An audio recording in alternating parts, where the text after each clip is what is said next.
Welcome. Please subscribe, thumb up the video, share to your social media. This is a fan theory for the show called From. It is on MGM+. It is a fan theory that contains spoilers. Viewer discretion is advised.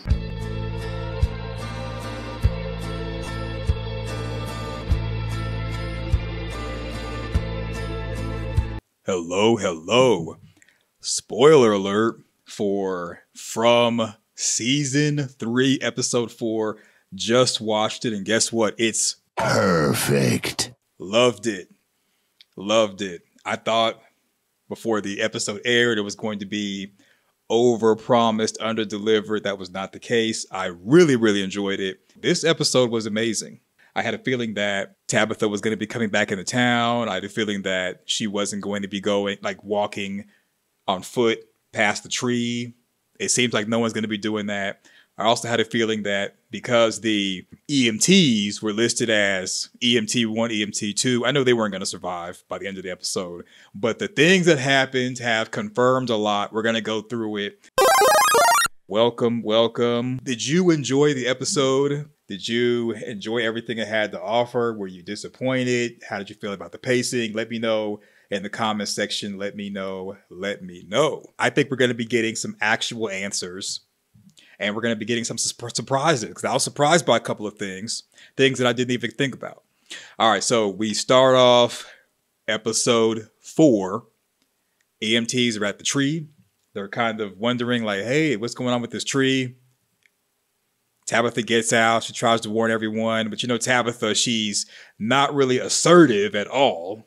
Uh-oh, stinky. She's trying to give warnings. They just put her back in the ambulance and they just driving around. So here come the crows. That's pretty much a signal that you're in Fromville. You see the tree, you see the crows. I still believe that Fatima has to eat the dead crow in Colony House in order to gain some type of wisdom. Officer Acosta, she sucks. We get to that in a moment.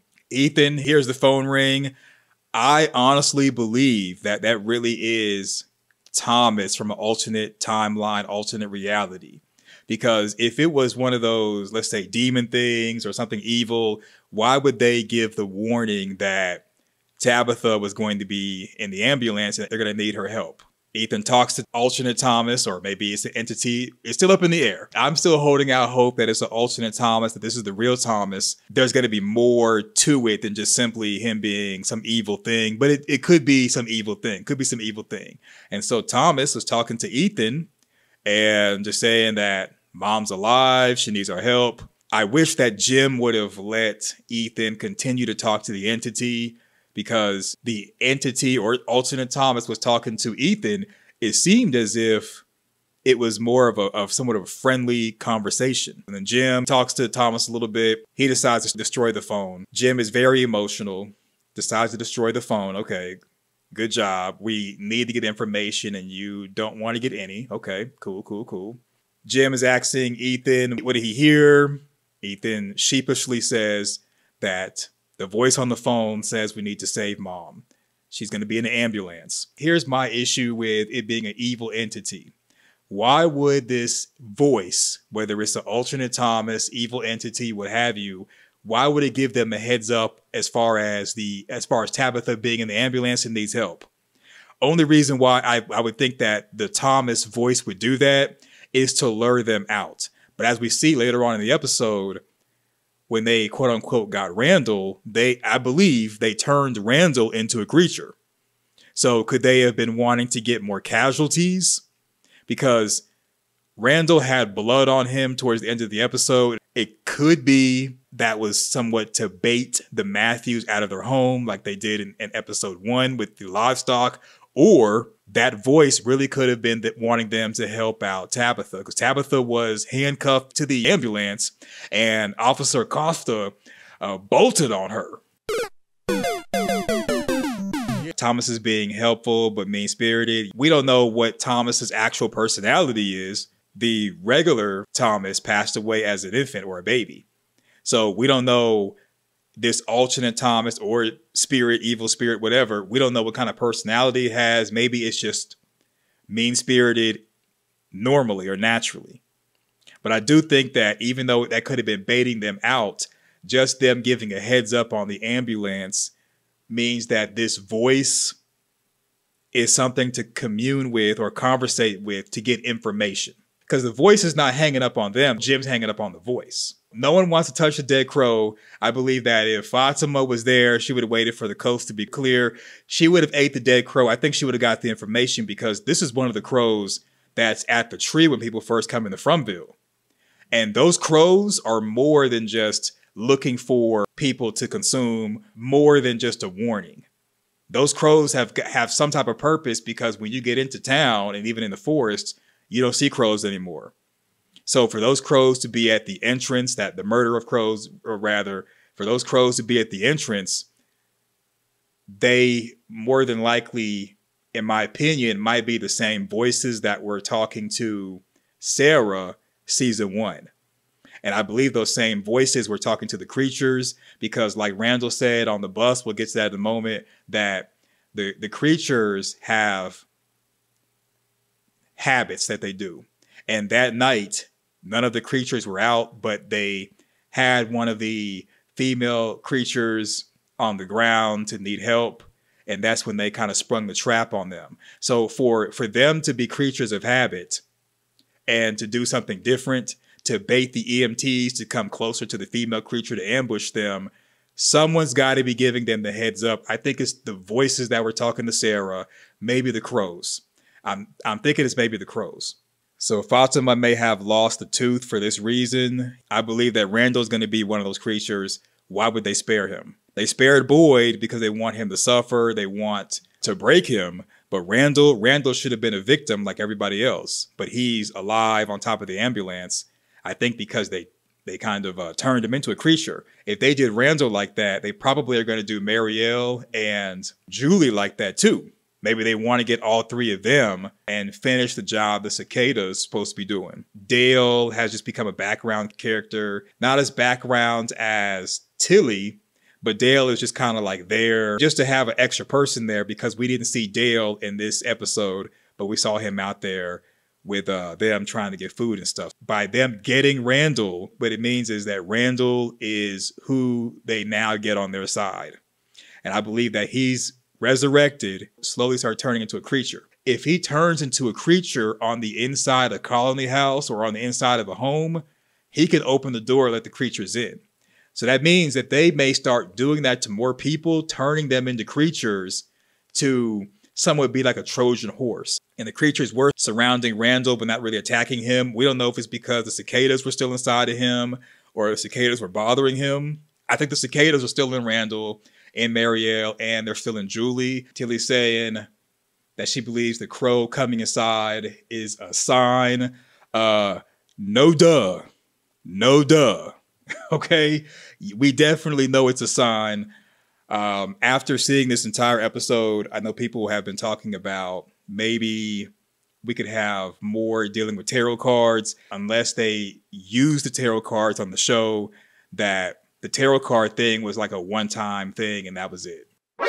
And I think it's a sign that you have to sacrifice something in order to get something, but I guess we'll see. But for right now, I don't really think tarot cards are going to be used anymore in the show. If I'm wrong, great, because I think it's kind of interesting for them to include esoteric stuff. If they don't have any more tarot card stuff, then Tilly's going to go back to being a background character. Donna's asking Elgin, is he good? Is he all right? Marielle's checking out Fatima. Fatima's looking good. We find out in the episode that the reason why Victor chose to try to talk to Sarah about his bedtime story is because the house that Sarah's in used to be Victor and his sister's house that Victor and his sister used to play around in. And I believe this episode confirmed that, yes, Eloise is deceased. Victor definitely said that his mother and Eloise are no longer alive. So I think that's the show's way of letting us know. Victor just saying that Eloise is no longer with us. We should just accept that Eloise is not in the forest somewhere. She didn't escape Fromville a long time ago. She's just gone. Fatima is going to be making a ghoulish baby. Ambulance comes at nighttime. Tabitha is telling him to keep going in a straight line. Boyd is talking with Randall. Randall says he wants to help. Well, guess what?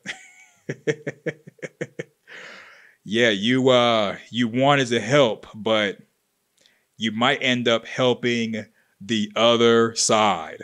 Slayer. Randall tells Boyd that the creatures are creatures of habit, but they do the same thing every night except for tonight. So not only are they getting smarter, but they have to be getting help from something else to know that the ambulance was going to be coming into town at night and how to spring a trap in order to get Randall to turn him into a creature. So these creatures, the reason why they know everyone's name, the reason why they're able to set these traps, probably the reason why they're able to be smarter, and in addition to what I believe is Boyd giving them the upgrade from the bullets that had the bile from the smiley creature, is because there are voices talking to the creatures, equivalent to the voices that were talking to Sarah. Is bigger than just the creatures stalking and walking and maybe even luring them out of their homes.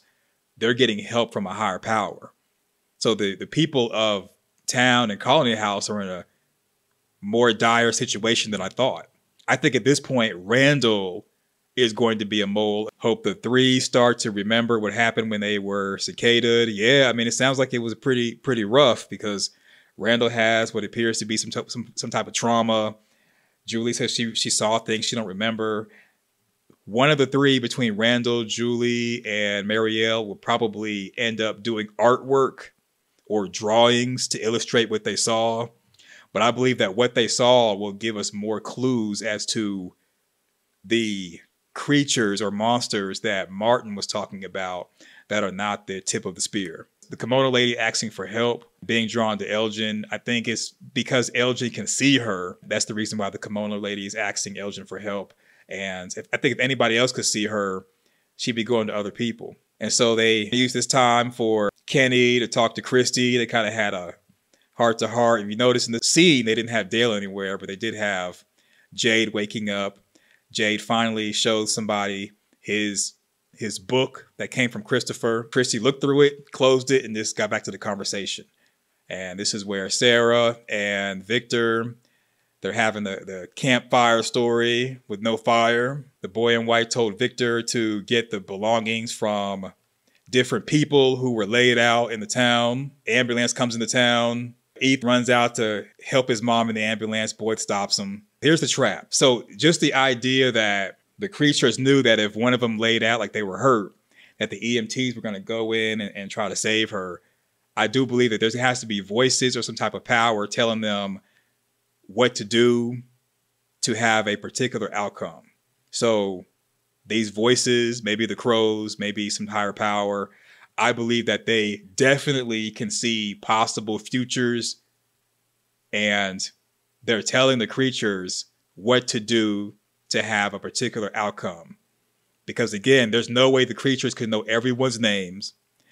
There's no way the creatures could know that what they're planning to do as far as surprise attacks and setting up stuff is actually going to work unless something's telling them that it will work from that's able to see the future. Victor's dad being in Fromville now will kind of take the place of what Eloise could have been if Eloise was still alive. The creatures do a surprise attack and the creatures get him. Took him out. Yep, took him out. Just the fact that they're the EMTs were EMT 1, EMT 2, we knew they weren't going to be surviving that long. So it is what it is. Yeah, we knew what they were doing. We knew they were only getting paid for a little bit of work. The creature stands up and is doing the little creature howl, letting everyone else know you can jump out the bushes. Kill-tacular, Kilimanjaro, kill-pocalypse. It definitely wasn't Jasmine. This is one of the creatures that's been there for season 1, but it's not Jasmine. I think the smiley creature was upgraded with the worms and became the cicadas. These nuts. All right, so the EMT, man down, creatures assembling the Avengers. They're talking to Ethan, telling him to stay, don't run out there anymore. And here's the messed up part. Officer Acosta, her description is she's a rookie, in over her head. She knows Tabitha's in there, handcuffed. She knows there's someone in there unconscious, talking about Henry, and yet she shoots at them, doesn't go to the ambulance to protect the people inside. She runs to Colony House. Runs to Colony House because she's scared. Yeah. Jasmine got another gig. Hopefully they're able to bring her back because a lot of people like the way Jasmine looked. And it would be kind of a nice tie-in to season 1. So yeah, so that's, hey, shout out to Jasmine if she's watching. Congratulations. Congratulations. Boyd opens the ambulance door. He sees Tabitha. It looks like he's seen a ghost. He's seen a ghost. And you know what? I think people are going to be wondering, okay, what happened to Tabitha? Why was she in the ambulance? Once people find out that Tabitha left Fromville and then came back, people are not going to trust her. They're not going to trust her. I wouldn't trust her. I wouldn't trust her. Because think about it. If she left and came back or was brought back, not only do you not trust her like you wouldn't trust Randall being put on the ambulance in a Jesus pose, but that means if they do find a way outside of Fromville, that they could be brought back. Unfrickin' believable. Imagine finding out that even if you do escape, you're not like free, you could be brought back anytime. That'll mess you up mentally. To know that there really is no escape, there is no winning. It's just almost like you're just surviving until you either get unalived by a creature or a human, or till you pass away from old age. So spend the rest of your life in this new reality. They got the Runner on the Hill, a tie-in to season 1. Creatures howling, closing in on Acosta. Acosta shooting wildly, shoots Nikki. I think they just had Nikki get shot by Acosta so that Fatima could have something to munch on. So this further goes into my theory, or that the creatures were closing in on Acosta and kind of like scaring her because they knew she would go to Colony House and she would shoot someone. And that's like a way to give Fatima food. And again, that kind of goes into what I believe is that there are voices, the same voices that were talking to Sarah, also are talking to the creatures and having them do certain things to have an outcome where they got Randall. Randall's going to be a creature, in my opinion. And she got shot. Talking about Nikki, Nikki got shot and was unalived so that Fatima could have food. And I wouldn't be surprised if they have, the next time the creatures come out, they take out some people and have a lot of casualties. Yeah, they got to play. So Garrett says, yeah, they got to play the game. The key is figuring out the story. Yeah. So Garrett believes it's a game. You have to glitch the system like they did in season 1, but actually being effective. I mean, how do you glitch the system? They created a tower or a radio tower. Weather came, destroyed some of the Colony House. People got hurt. Tabitha was digging to find answers. The house collapsed on her. Jim got caught in there, and then they lost the bartender. Let's see what else. Livestock livestock was released. They lost Tien Chen. It just seems like they're taking a bunch of L's and they're not really taking any steps forward. Like, yeah, they can get information from Henry about Miranda before she left, but what exactly is Henry Acosta really going to do to add value? Yay! Yeah, they're not really going to add any value. And then even Victor reuniting with his father, that's if Victor even accepts that that's his father. So it seems like they're just taking nothing but losses. But, I do agree that if they figure out stuff, they could turn things around. Maybe season 4, who knows? All right, so Marielle does a good job getting the bullet out of her, but she succumbs to her wounds. Acosta's scared. Police training's gone out the window. Out the window. They'll probably end up taking her firearm from her too. Acosta's saying it was an accident. It was an accident. Okay. She's doing the whole Amber Geiger thing, and Amber Geiger, she was denied bail. So anybody curious about that, anyone knows what that is, that's what happened with her. And another one gone, and another one gone. Another one bites the dust. Yeah, so another one bites the dust, talking about Nikki. Rest in peace, Nikki, for those of y'all that might have liked her. And then Boyd sees the EMT, and this is where we get the scene where Randall gets knocked to the ground from cicadas. He was going to get like the tools from the bus so that Jim could free Tabitha. And looky, you can't save them all. So the creature went into the ambulance. No, the creature, I believe, got the keys from the EMT, knew the keys were there, to give to Boyd to take Tabitha, Jim, and Henry out of there because they wanted to turn Randall without being seen or disturbed. So whatever the process is to turn someone into a creature, apparently it can be stopped or prevented rather, and they don't really want anyone knowing. Because why wouldn't the creatures turn Randall and then take out everybody and make Boyd watch? Like they did with Tian Chen. Unless they didn't want anyone to know or stop it. So the creatures are like, here are the keys, take it. And the cowboy monster was nowhere in sight. So I think the nurse creature is, I guess, second in command. Bruh. So yeah, so it's safe to say maybe the nurse creature is a lieutenant. The cowboy creature is the captain. Who knows? Who knows? Great jukebox song about celebration. Milkman still has the blood on his shirt of the golden cow he sacrificed. Usually the blood disappears. That is true. It is true.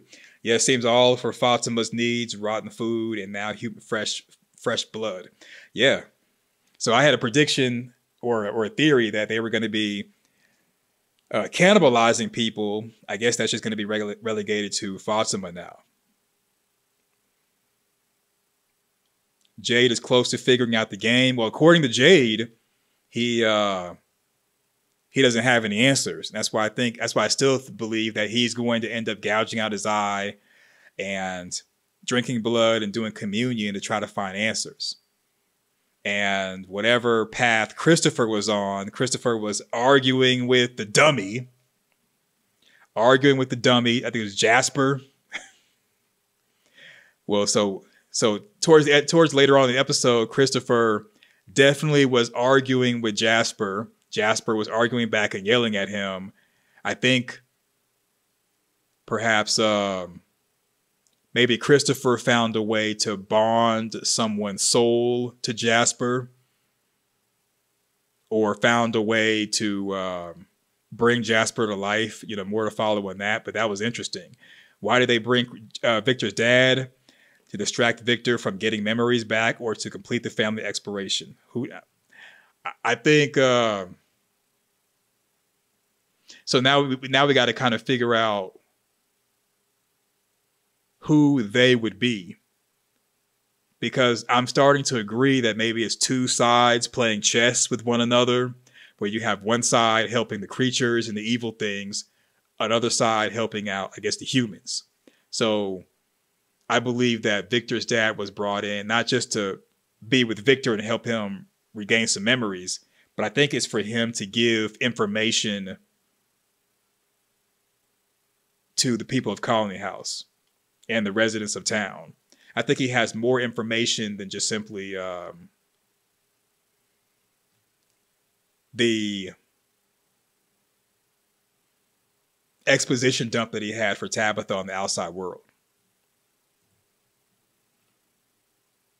Yeah, right. Now we are playing So Vanessa says, now we're playing with demented dummies. Exactly. Yeah, it's getting crazy out here. Mm-hmm.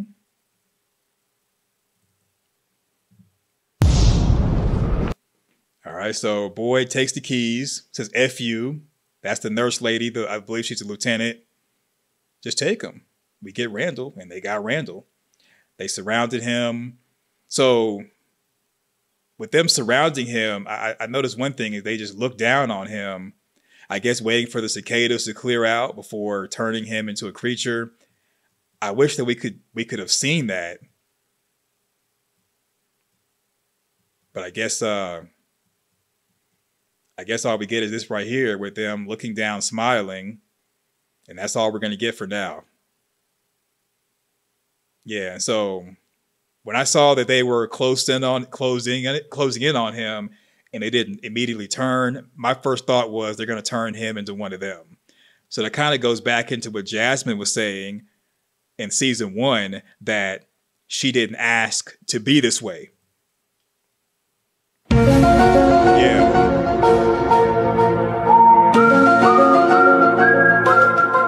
So I still believe that the creatures are victims, and that when they're turned into creatures, they don't really have any control over themselves. And so, yeah, she passes away after the bullet's taken out. Boyd drives people away. And like I was saying before in a previous video, Boyd's going to get to a point where he's going to have to start picking and choosing lives, which he did. He picked Tabitha, Henry, and Jim over Randall. He sacrificed Randall. So we're kind of getting to the point where Boyd is being more of a realistic leader, because Boyd wants to save everybody. He wants everyone to go home. But I believe his arc is still going to be where he becomes the type of person where he's not afraid to sacrifice lives in order to win.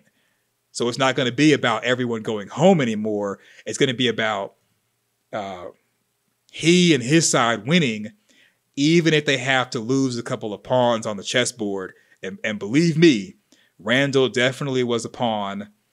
Even though Randall said that he wanted to help and he wanted to do things differently, Randall has been a pawn the whole time. Emotional damage. And now I guess he's going to be a piece for the other side, and maybe he'll be able to give some answers as to what happened to him and what he saw. But knowing Fromville, he's lost his memories. He doesn't know anything, and he's just going to be useless until he turns into a creature. So yeah, Jim and Tabitha reunited with each other. They get them inside. So I don't like the way they're doing Donna's character for season 3, because she comes out and she's like hardcore, and then she goes off into the corner and starts crying. These nuts. So that's Donna's character, I guess, for the rest of the series. I don't know.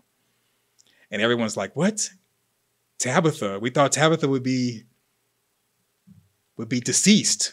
Nope. Nope, nope, nope. Yeah,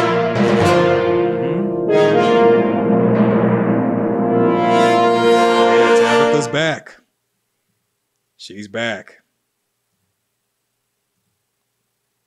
Now here, okay, this is the scene right here with Elgin. So Elgin's sitting there chilling, talking with Tilly. He and Tilly are besties. And the kimono lady. So this is the first time we've seen the kimono lady just standing there,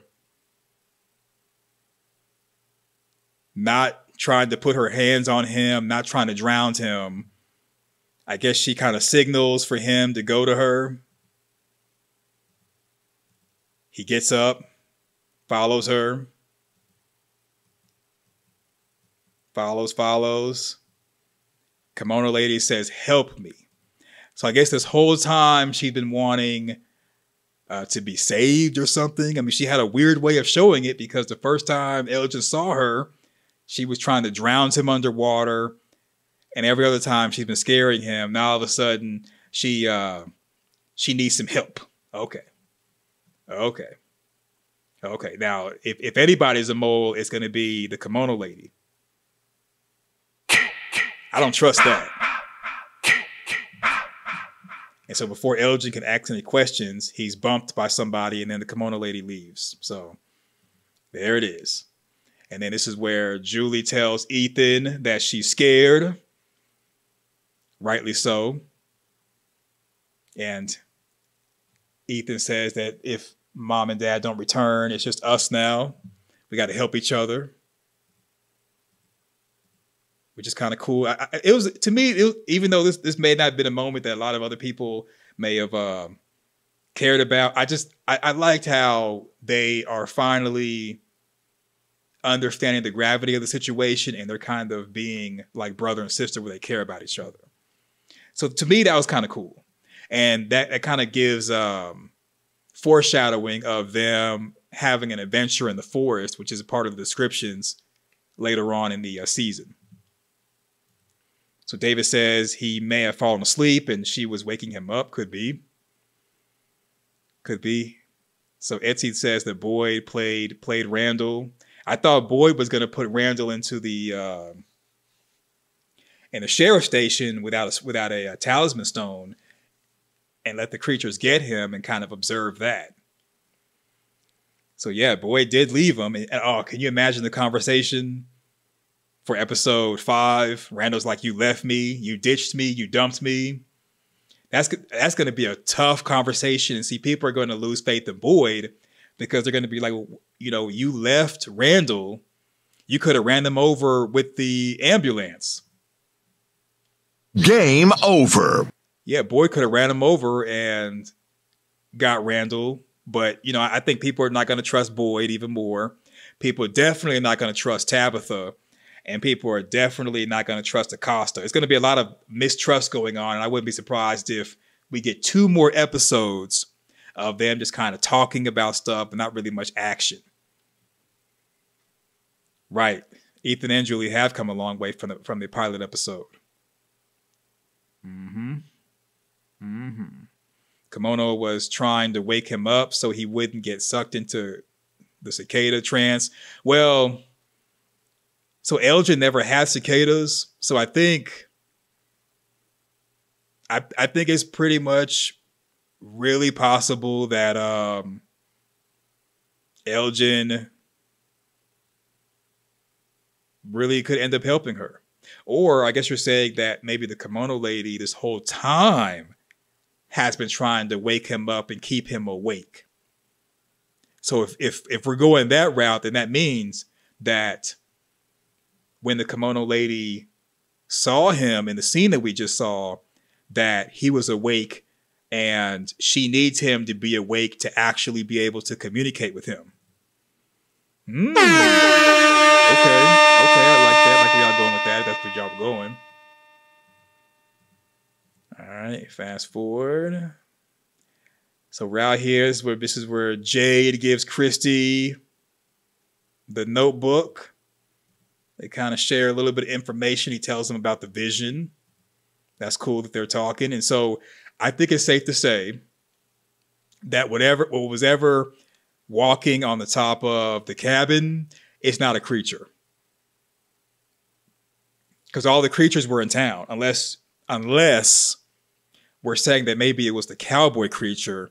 But normally when the creatures go to a structure, they will talk to whoever's inside. So whatever that was on top of the cabin, for it to not say anything, I don't think it's a creature.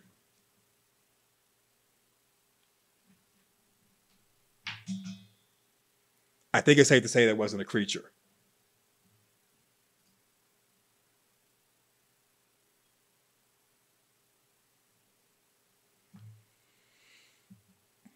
So right now I have 27 people watching and I have 14 likes. Could I get some more likes, more thumbs up, please? Either thumb it up or thumb it down. Either way is cool with me. Yep. Thumbs up are appreciated, but if you thumb it down, that's cool too. Just as long as I get some type of engagement so you all can let me know exactly what you're thinking of the broadcast. Yep. So Christy's got the book, looks at it.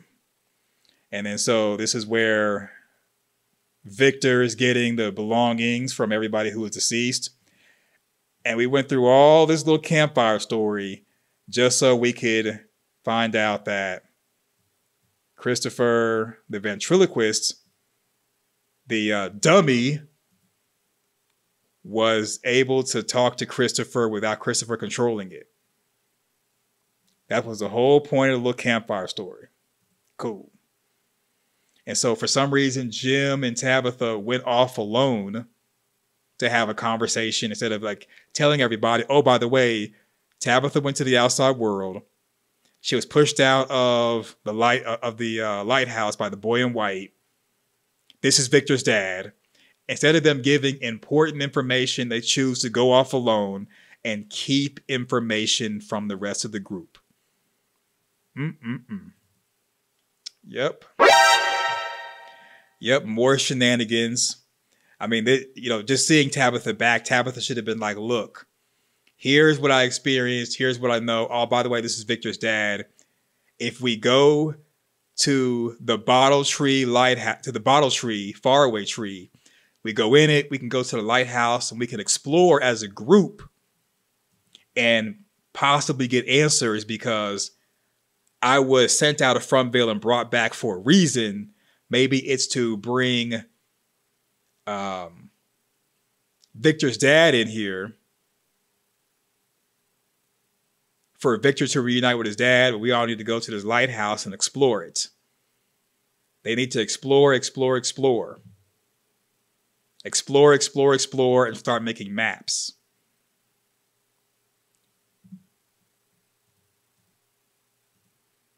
All right, so they're having a little bit of more talking. And this is the part where we find out that old girl is deceased. Boy starts losing his crap with Acosta. Donna pulls him away so she could break down with him or in front of him. Donna is basically treating Boyd like Boyd is her husband now.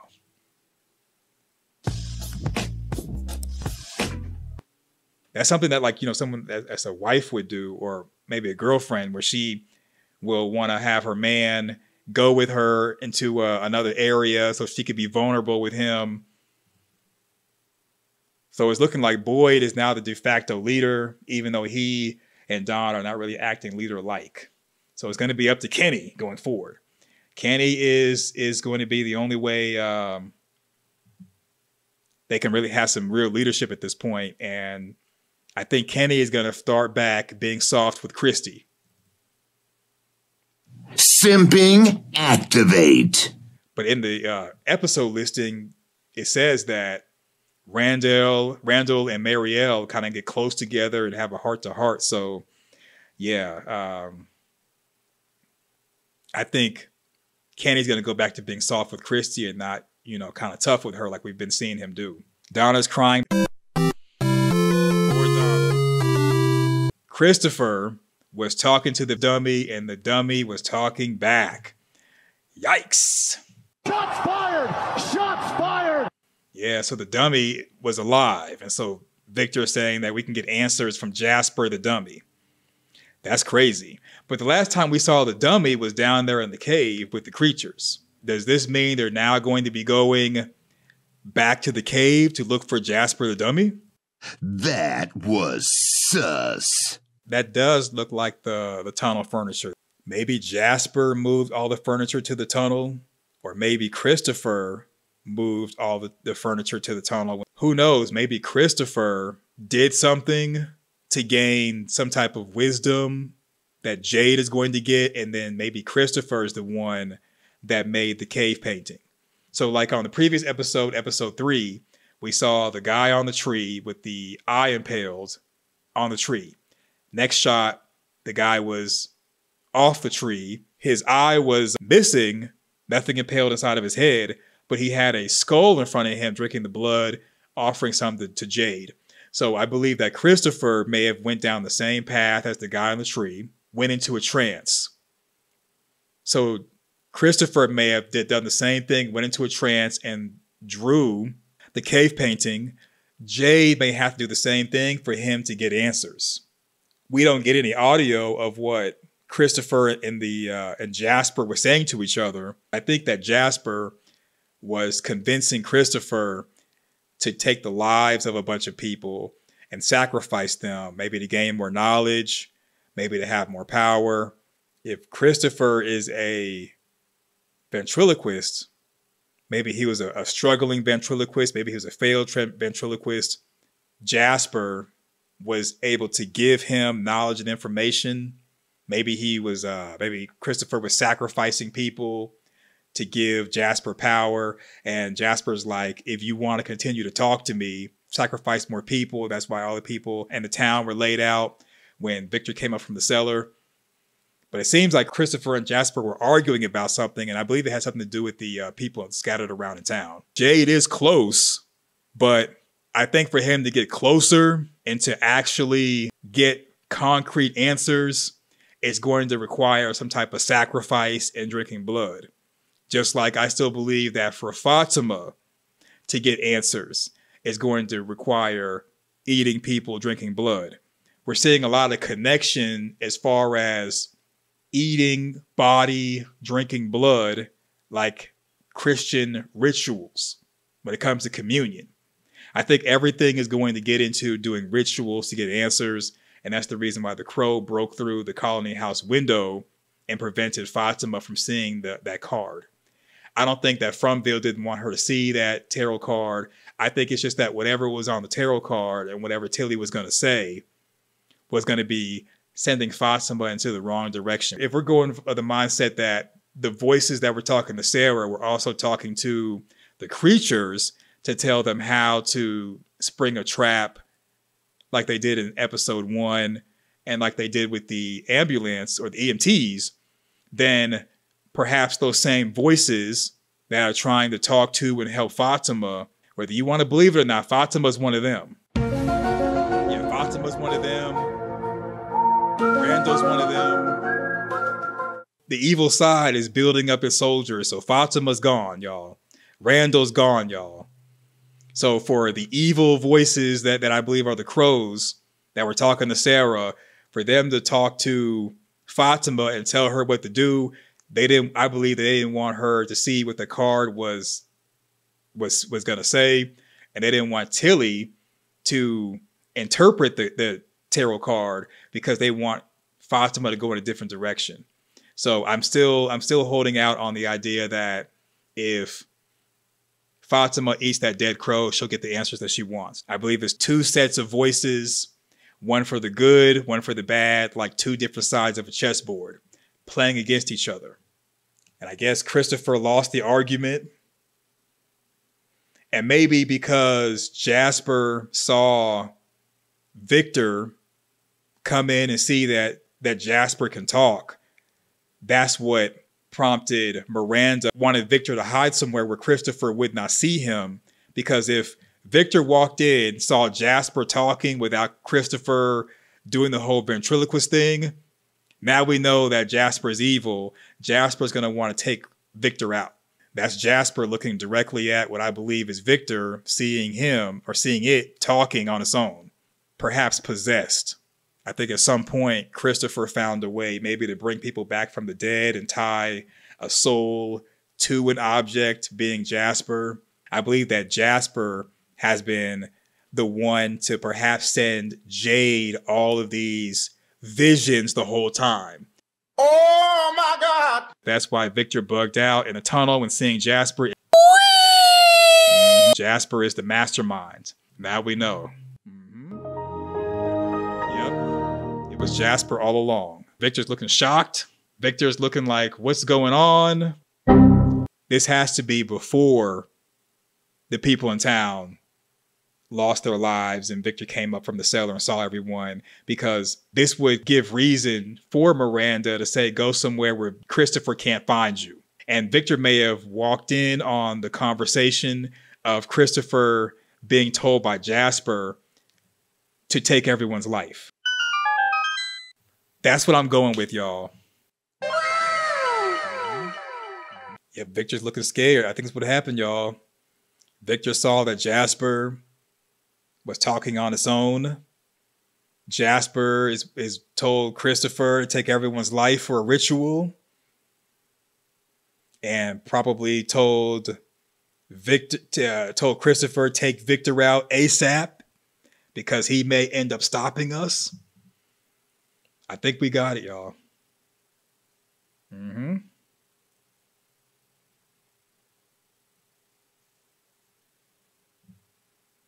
I think we got it.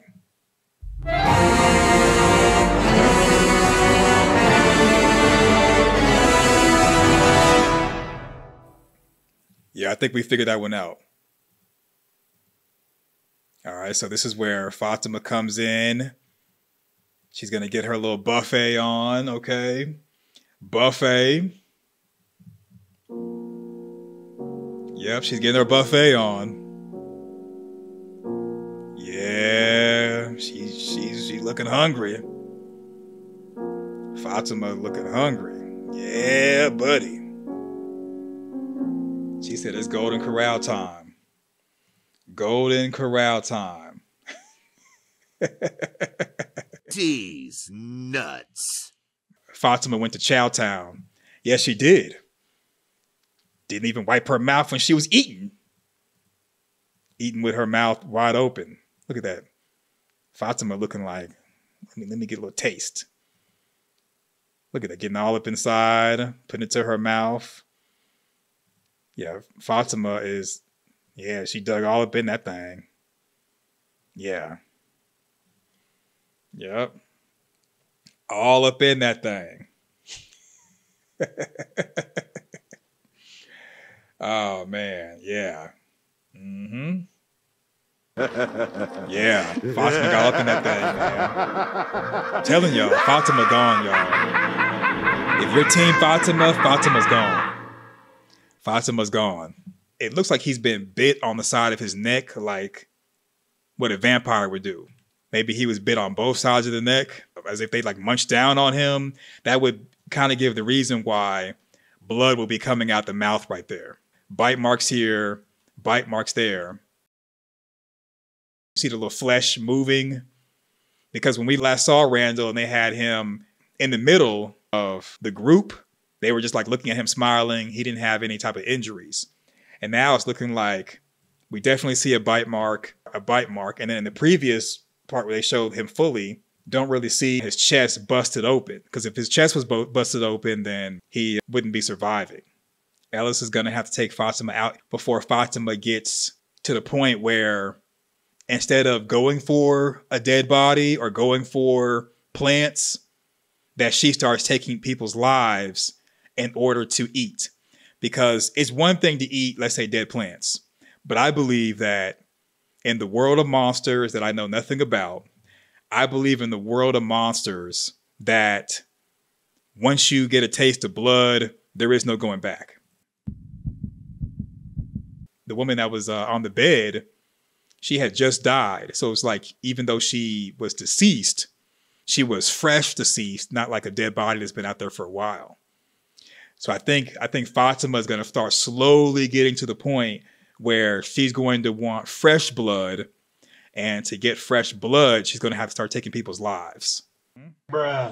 I don't think there's any going back to eating dead plants and stuff on the ground for Fatima. And yeah, if you notice, you don't really see his chest busted open. All we see is just the hanging skin, meaning that they bit him as if, you have to even a closer shot. Yeah, his chest looks like it's just fine. All this blood right here on the side is coming from his neck.